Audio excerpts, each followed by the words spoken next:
Louvado seja o nosso Senhor Jesus Cristo, para sempre seja louvado. Querido irmão, querida irmã, você que tem me acompanhado nessa maravilhosa jornada missionária, te convido mais uma vez a dar um joinha, acionar o sininho, a compartilhar.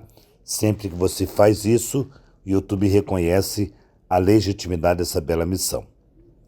Na primeira semana do tempo comum. O Senhor esteja convosco. Ele está no meio de nós. Proclamação do Evangelho de Jesus Cristo segundo São Marcos. Glória a vós, Senhor. Naquele tempo saiu Jesus da sinagoga e foi com Tiago e João para a casa de Simão e André. A sogra de Simão estava de cama com muita febre e eles logo contaram a Jesus. E ele se aproximou, segurou a sua mão, ajudou-a a levantar-se. Então a febre desapareceu e ela começou a servi-los. À tarde, depois do pôr do sol, levaram a Jesus todos os doentes e possuídos pelo demônio. A cidade inteira se reuniu em frente da casa.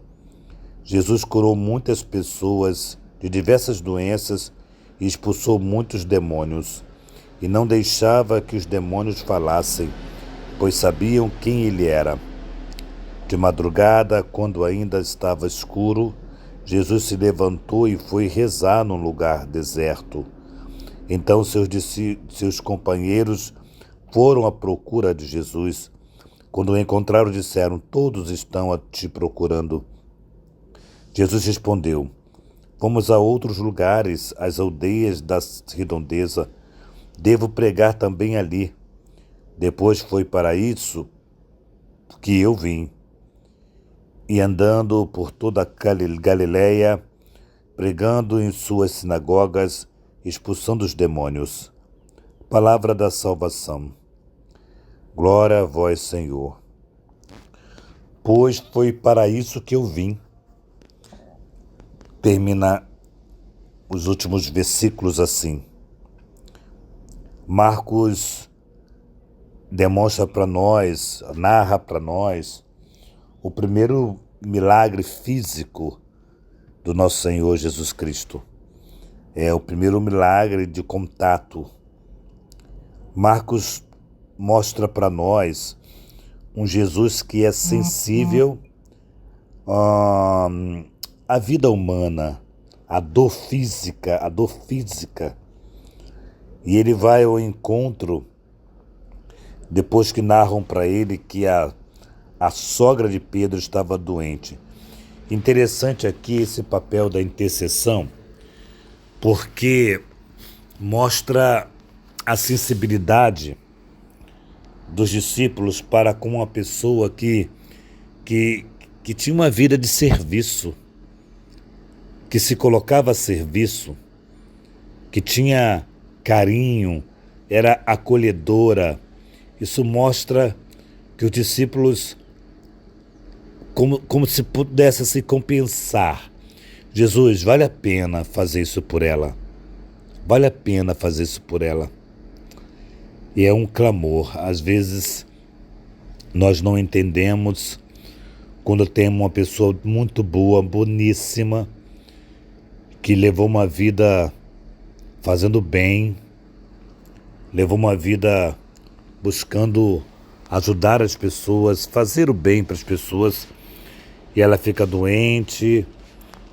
Talvez ficar doente não seja lá o grande problema, porque doença, como eu sempre gosto de dizer, não dá em poste, dá na gente, mas não ser recompensada por aqueles que deveriam cuidar. A gente vê testemunhas assim tão triste, né? Ontem mesmo alguém dizia de uma pessoa que ajudou tantos filhos, sabe? Cuidou tanto dos filhos, cuidou. Depois cuidou dos netos e depois colocaram a pessoa num asilo. Eu não entendo isso. Colocaram a pessoa no asilo. Não sabemos o que fazer com essa pessoa. Tenho que trabalhar, tenho isso, tenho aquilo, vou fazer o que com ela? colocar no asilo. Tem coisas que a gente não entende. Esse olhar do discípulo foi um olhar de dizer assim, Jesus, ela é muito boa. Repito, vale a pena fazer isso por ela. E aí o gesto de Jesus é muito interessante, porque Jesus entra na casa, levanta aquela pessoa, né, da cama, estende as mãos para ela e ajuda a pessoa a se levantar. E a febre cessou. Quer dizer, não foi com palavras, não. Jesus foi lá com um gesto de carinho, levantou aquela mulher e a febre cessou. Ou seja, ela ficou curada daquela enfermidade que impedia dela agir, dela caminhar fazendo bem, continuar fazendo bem. E aqui é uma coisa muito interessante, esse verbo levantar, essa atitude de Jesus narra para nós a ressurreição. Jesus levantou, o Pai levantou Jesus do túmulo da morte. Levantar traz essa alegria da ressurreição, essa alegria profunda. E mais interessante aqui narrar é que os demônios sabiam quem ele era e Jesus não deixava os demônios falarem, porque o amor não pode ser divulgado por quem pratica o mal. A bondade de Jesus não pode ser meramente um curandeirismo, ou tratado como qualquer curandeiro. Não. É o amor que faz curar.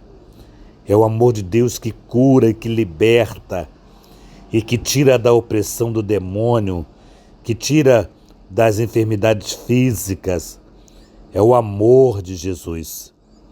Esse amor não pode ser confundido.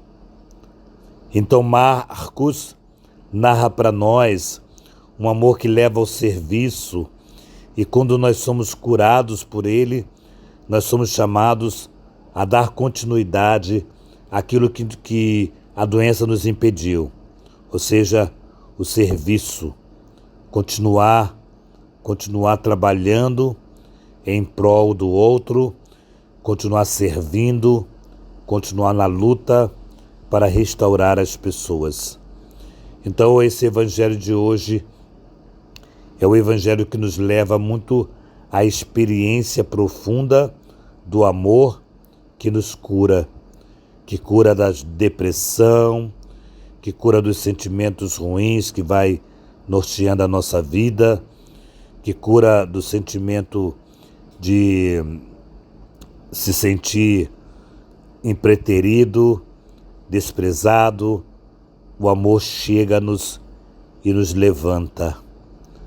Deixa o amor de Deus te levantar, te tirar dessa solidão, da tristeza.